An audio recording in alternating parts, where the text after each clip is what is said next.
Howdy everyone, Runt9 here, and welcome back to Runt9 Plays Gordian Quest. We're now getting into episode number 6. We do have 138 gold. How about we go check out the blacksmith here? Probably would want one of these, Rip Bertram. That would be something good for him. We don't actually have anything here for anyone else, I don't think.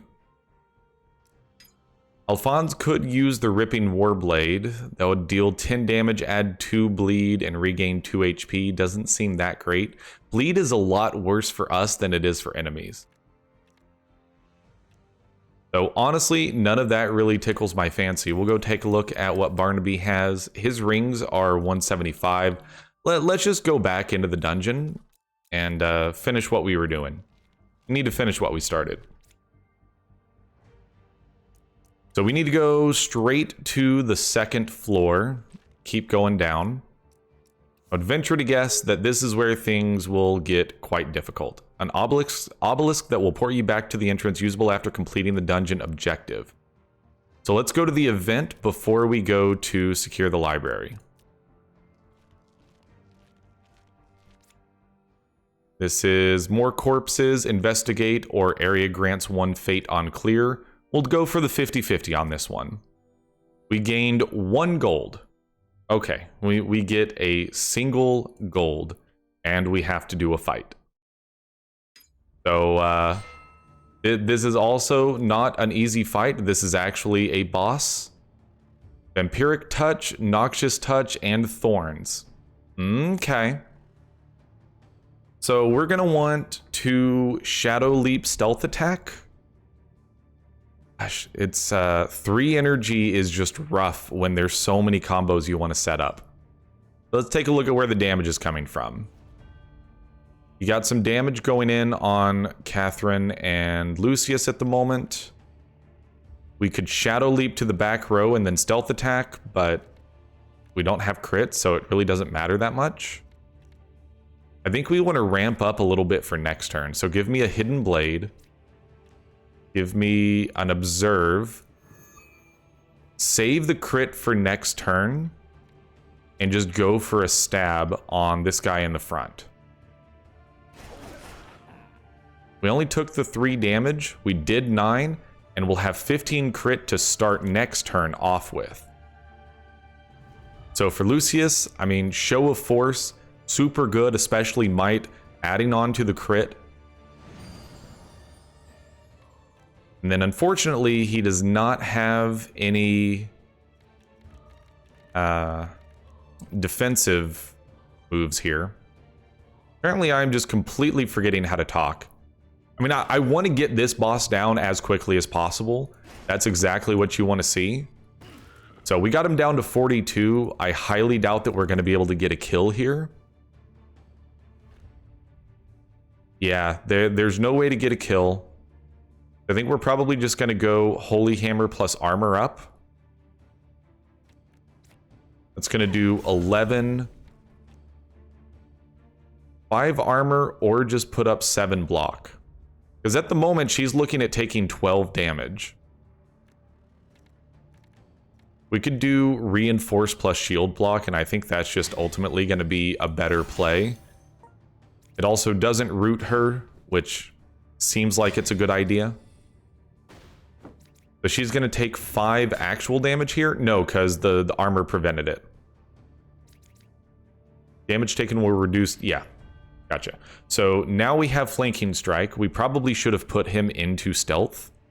We could add another 4 crit to the pile. We could also Feint to discard a defense card to add more crit. We actually don't have any attacks. So we're going to want to draw some more cards. Add 4 more crit to the pile. We did draw an attack.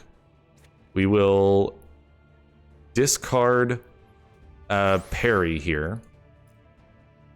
We're at 25 crit. We are not in stealth. So how about we go for a swift strike? That's 49 damage. Definitely take out the big guy. We actually overdid it a little bit there. And then we'll just hit him for the little bit of damage we can do.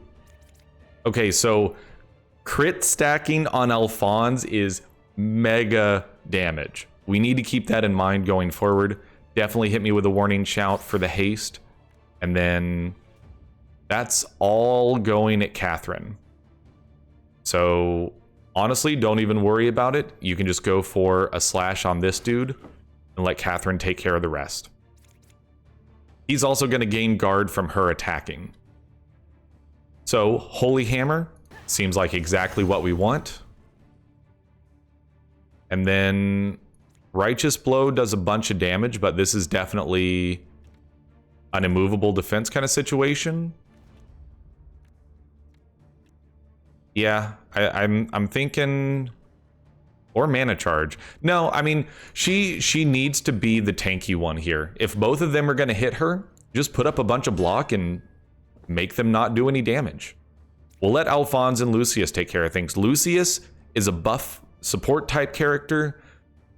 Catherine is a tanky defense, and she's a cleric. She's there to defend, heal, and maybe do some damage when she needs to. Alphonse is your rogue. He's there to actually get in and do some damage. All right. We do have a stealth attack. Unfortunately, we do not have any crit stacked up. So we're just going to go for an observe and then stab, stab. Stab, stab, stab. We could do stealth attack stab, but I think we'll just go stab, stab on... He's actually going to attack Alphonse here. So we need to go ahead and get this guy whittled. And so he's actually sitting on 1 energy left. That's okay. It's perfectly fine to leave a little bit on the table. Pommel Strike plus Slash, and I think this guy is basically dead. He is completely dead. And then we can just throw up a parry. Perfectly played. And then for Catherine... I mean, Righteous Blow plus Blessed Strike gets us there. Not quite. But I also don't think it matters. Oh, we have an extra energy because haste. Yeah, my man's is dead. And that was so much better than the last battle we did. I feel like the tactics were just so much more precise and actually well thought about. I did also completely forget that that was an event and not the whole battle. All right, Alphonse leveled up. What do we got for him? We get a new talent. +1 to intelligence base. +1 bonus to events when in a cave. 4 max HP.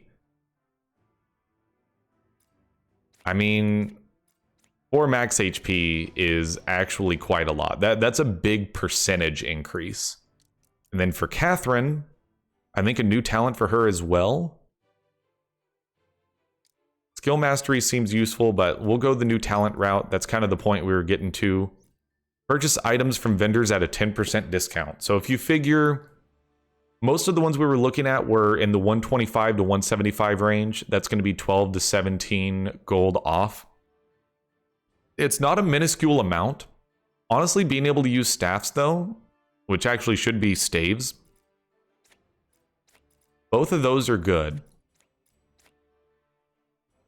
It's funny that this is called tough sell, because at the moment, this is a tough sell. I've seen some good bonuses coming in on the staffs, but we'll add the 10% discount.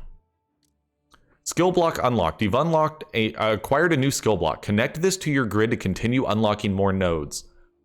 Oh, okay. I was unaware that that's how this worked. Oh, crud. Oh my goodness. And then does it keep chaining off of that? Based on how far I can zoom out, it looks like this keeps chaining a lot. Okay, so now we want to see like Holy Warrior, Holy Warrior. So that would give us a Holy Warrior from there. If we go this route, we could get into max HP and then chain that into some other useful stuff like Skill Mastery. We could also go for Divine 2. Okay. +3 to Initiative, Holy Warrior. If we go here, that immediately gets us to Spirit Healer 3. Which then chains into Skill Mastery and Random Skill. That's where I want to go. We'll give her next skill to Spirit Healer, and then probably go for a Skill Mastery. Okay, that just blew my mind. I thought that this was the only skill tree there was. This just added another massive level of strategic depth to this game. And it looks like that's not just specific to our character, that is everybody. Okay, I'm glad that I saw that before I did my review on this game, because that does add to the review 100%. I love that. So let's jump into secure the library here. The corridors lead to an open foyer with various reading rooms and chambers. The ground is splattered with blood and entrails, and the air is bitter cold. You have a bad premonition. Sign on the wall points to the various rooms from the closest to the furthest. Okay. There are no details on this, so let's just start in the history room. The chamber stores various historical texts describing the early days of Silverkeep and knowledge of the ancient Venai Empire. The shelves are dusty with cobwebs. It appears the history section doesn't appeal to many scholars these days. So how about we go to the study chambers? A chill crosses your spine when you see a dozen dead mages strewn across the floor in study tables, their bodies dry and shriveled. Your premonition of doom grows stronger. About the storeroom. The storeroom is a small room off to the side of the hallway. There is a shelf filled with flasks, likely concoctions brewed or experimented on earlier in the day. You attempt to see if you can identify any of the mixtures. This is going to be an intelligence check, and yep, that's going to be Catherine. So what is something that we are okay exhausting for the next battle? Honestly, it looks like the best thing we can get is a +2, and I'm not exhausting Righteous Blow. I'm thinking that if we're gonna have to lose one, we use the armor more than we use the shield block, so throw a shield block in there, +3. We need a 5 or higher. Okay, we got a 19, good to go. So these potions might come in handy, so we take the potions, we get a small health vial and a potion of elusiveness. Increases your next instance of guard generated by 10. That's definitely a take all. And then how about we go to equipment, and we're going to pop the potion of elusiveness onto, actually, yeah, drop. Can we not change right now? We cannot. I guess probably because we're in the middle of something. So now we can only go to the cartography room. You peer into the chamber through the doorway. The air has now become numbingly cold, and it is getting increasingly hard to breathe. 4 more soldiers lie slain on the ground. In the center of the chamber, a tall figure in flowing robes browses through an assortment of maps on one of the desks. As you approach, the figure glances over briefly, and you see the rotting remnants of what was once a human face staring back. A second later, his gaze returns to his map, showing a distinct lack of interest in your sudden appearance. We can either move towards him or call out to him. Let's call out to him. You call out for the figure to yield, but choke on the numbingly cold air and manage little more than a gasp. The air has become deathly frigid, and your options are running out. At last. The figure suddenly booms, and he pockets the tome he was browsing. It seems he has found what he had came for. Okay, so we can stay back or try to stop him. Unfortunately, even with a dex check, Alphonse only has a 50% chance. But I bet we can get a +2 or +3 out of this, so I'm going to go for the stop him. Weapons drawn, you step forward to seize him. You don't notice it until it is already too late. A line of runes etched around him suddenly flash in response to your presence, and an explosive force throws you across the room. Okay, well, we can get a +5 from parry. I think that is like a no-brainer. It's a +9. We need a 5 to succeed. Come on, baby. Oh my god. Oh, you hate to see it. Okay, we do have fate points, though. I'm going to hit him with a reroll. Take another skill. Throw parry in there. Come on, baby. There we go. There's a 15. Totally worth it to exhaust his only 2 blocks. All of a sudden, the 4 bodies in the chamber start writhing unnaturally. Their spasms stop a few moments later as their skin falls off and their reanimated skeletons come to life. As the figure signs a spell and a brilliant portal blinks into existence. As he steps through, you hear his raspy, cackling laughter echoing through the chamber. The reanimated dead charge at you. So that was some sort of crazy necromancer who decided, I'm going to throw some skeletons at you and then run away. So honestly, with no reinforcements, this should be a pretty straightforward battle. Ideally, we would get some crit lined up. Let's try to Swift Strike. Probably get rid of the shield dudes, because their shield bash can be very problematic in the future. We'll go for a Hidden Blade and then a Stab. Or we could just observe and crit stack a little bit. Because that's going to be +2 for each of them. So that's going to be +8, +3, that's 11. That's going to give us a crit 15 going into the next turn. We can just get a really big Alpha Strike going. Ideally, we would swap over and do Warning Shout and Show of Force. We're going to do that and go for Warning Shout first. I know that he's probably going to take a little bit of damage. No, actually, Catherine is going to tank up here. I think this is a reinforce kind of situation, and then go for Holy Hammer. No, I think you go for Holy Hammer and Immovable Defense. So we'll strike through on the shield guys, because I want to get them dead first. They tend to be a problem if you don't deal with their block early.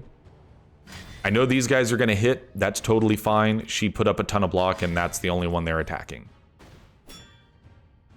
So Alphonse is going to be setting up for a big Alpha Strike against one of these guys. There's his 2 parries.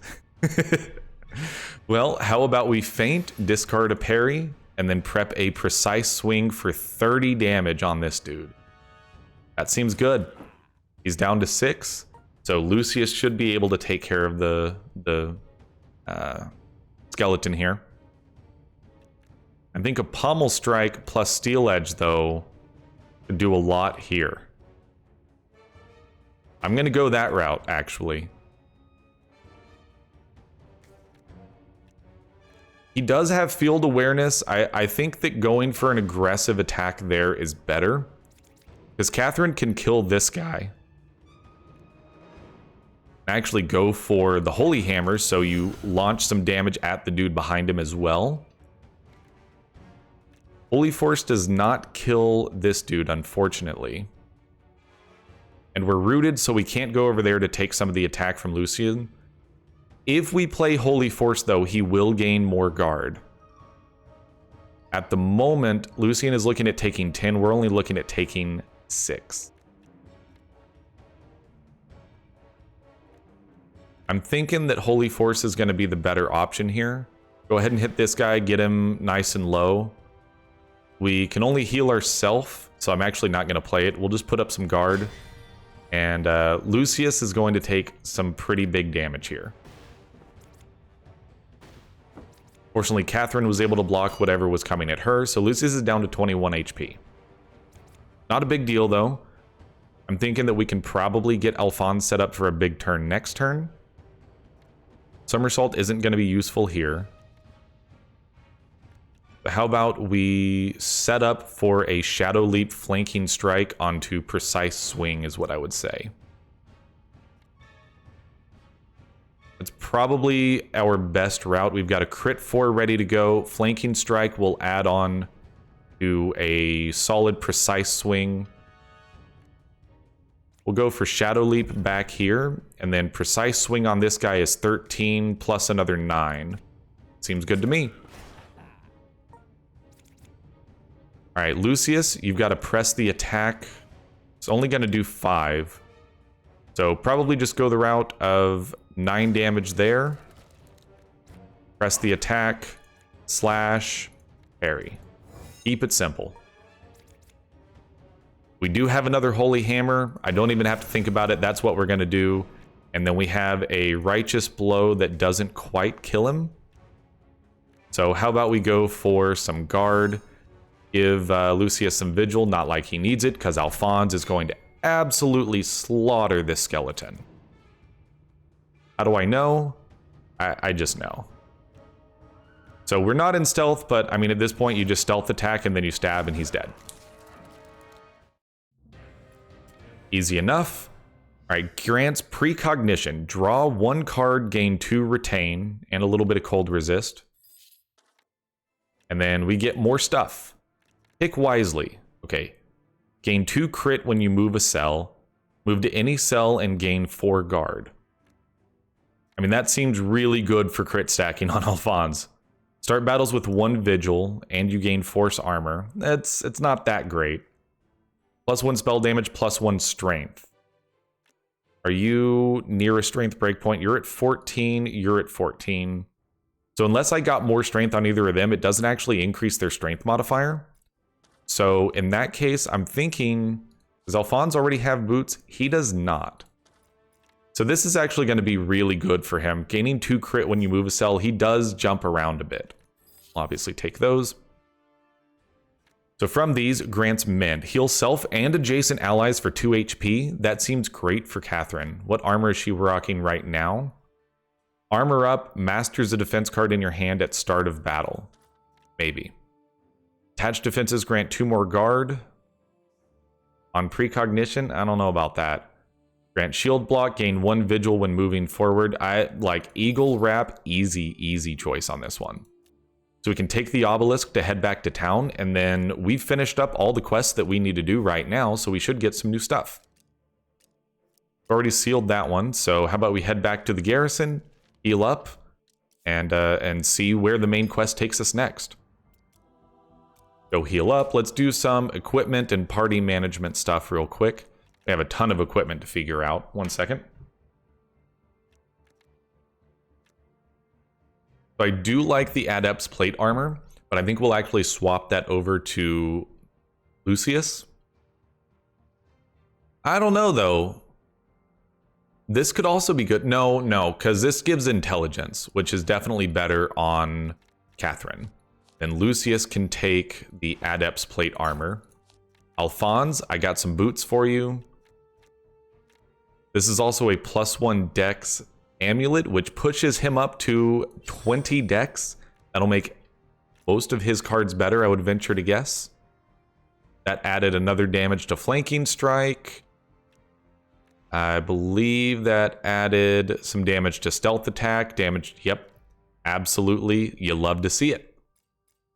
All right, what other equipment do we have? Potion of Elusiveness. I think that's probably something to add to Lucius. Only usable in battle when used, recover 2 AP. That's something that I'm going to give to Catherine, actually. We'll swap the small health vial off and grab the medium stamina vial. We need to get her a weapon as well. Probably for Alphonse, 2 health vials are going to be the way to go. I haven't actually figured out how you use them in battle. I should probably figure that out at some point. Then Lucius, you can have a health vial as well. Honestly, I'm fine selling the Invigorated Brews. For equipment, Alphonse has medium armor, not light armor, so we have a bunch of stuff that we should sell. So +1 to intelligence-based challenges. She already has a belt on that I think is significantly better, obviously. Swipe would give her something that I don't think she really needs. Grants 1 agility when moving in the row, gain 5 guard for every ally adjacent to you. Gain 1 agility when moving in the row, +2 to initiative. I think the immovable defense is better. Maybe not. 5 guard for every ally adjacent to you, especially with Lucius, is pretty much always going to be 10 guard. 24 guard has been over the top, I would say. Although Lucius is probably more likely to move around, I'm not going to worry too much about it. I think this is totally fine. We'll stop there with that management. We'll go to Jun and, salvage some stuff. We haven't figured out how we craft. That may be a future addition to the game. How about we just sell all of this junk? Well, we should sell the stuff that would be specific to her.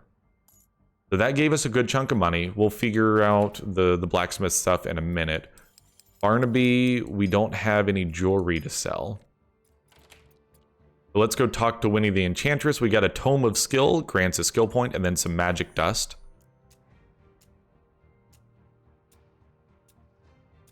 So this is a Rift Lord, good stuff. So let's begin our counterattack. We'll push out a few blocks further, so this should give us some more stuff. We'll go to the warehouse in a second. Let's go back to the Enchantress. Okay, so it does look like she pays more for those. And then these... Can we go to Sister Ophelia and sell? No, we can't. We cannot sell to the innkeeper either. Are those fatigue levels? I haven't actually been able to pay attention to that. I legitimately don't know how you see fatigue. That may be a mechanic that they're like still working on. So main quest recommended level 7. Seems good. We'll have to go over there at some point soon. But we've got a skill book. Alphonse, Lucius, and Catherine. Lucius needs it the most since he's down a level, but Catherine has already unlocked new stuff. So honestly, we're gonna give that to her. Because now we can grab the Spirit Healer 3. Oh my goodness. Okay, we need some more channeling stuff. Reveal 3 random temp rare or epic heal cards. Keep 1, it is a channeled spell. Convert a temp heal card to a permanent non-expendable card. The heal card will cost 2 AP. That is a channeled spell.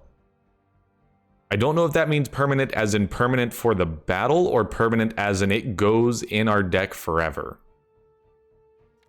But I think potentially getting a ridiculously good heal card seems quite nice.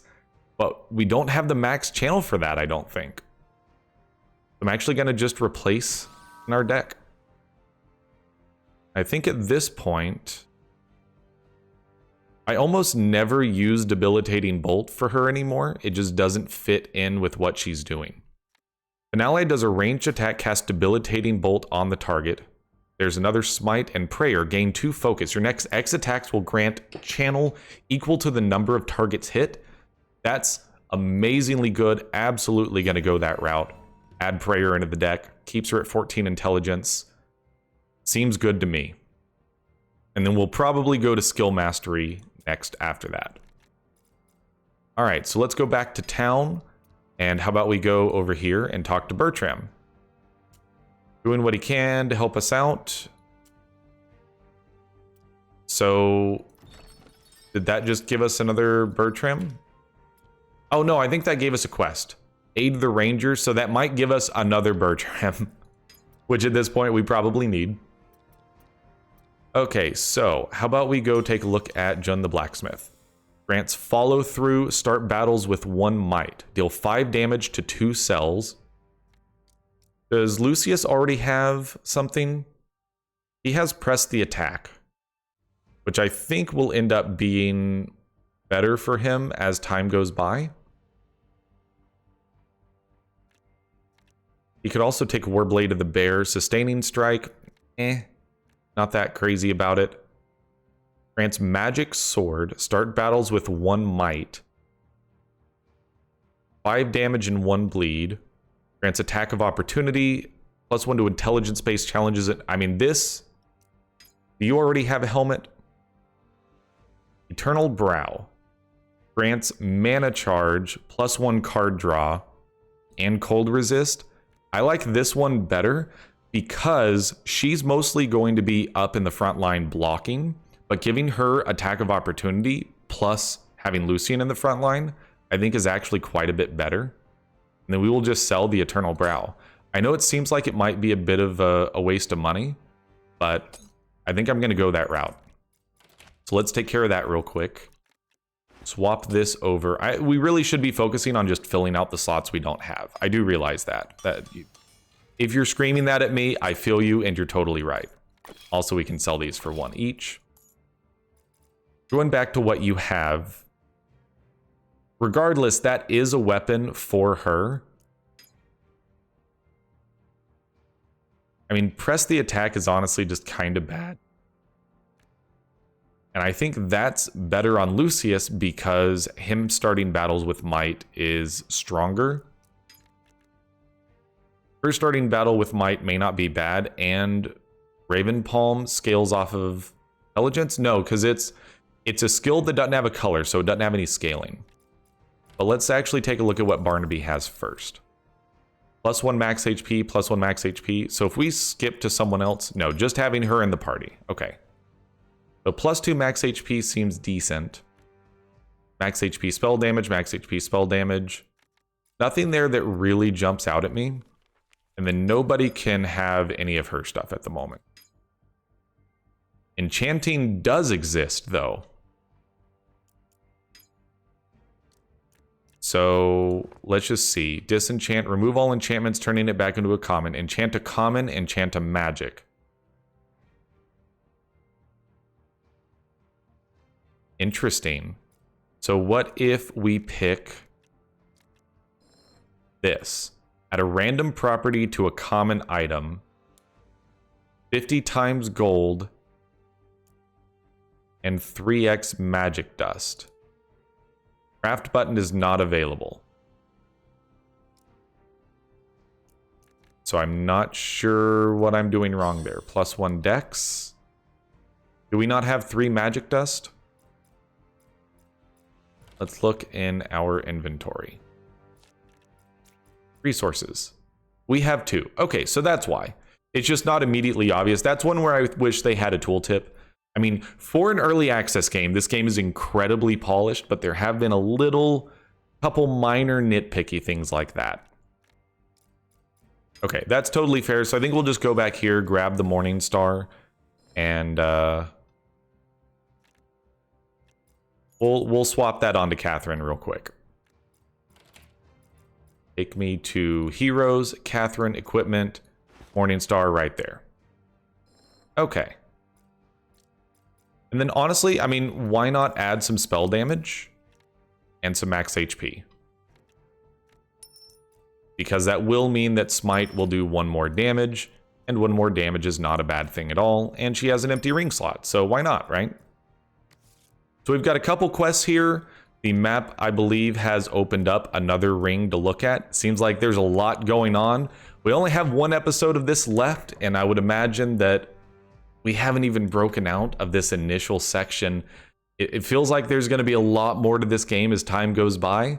So this is definitely something that I'm going to want to continue doing on future streams after the last episode comes out tomorrow. But that's going to do it for this one. Thank you so much for watching. Let me know your feedback on this episode. Likes, dislikes, comments. At Runt9 Plays on Twitter. Check out the Discord link in the description. So you can come hang out with the rest of the community. Tell me things there. Suggest games that you'd like to see on the channel. All that good stuff. In addition, I'm streaming all the gosh darn time now over on twitch.tv/Runt9Plays. Really excited to have you come and hang out over there as well. But for now, that's going to do it for this episode. Sorry for the complete failure at talking right now. But for now, I'm Runt9, and I will see you later.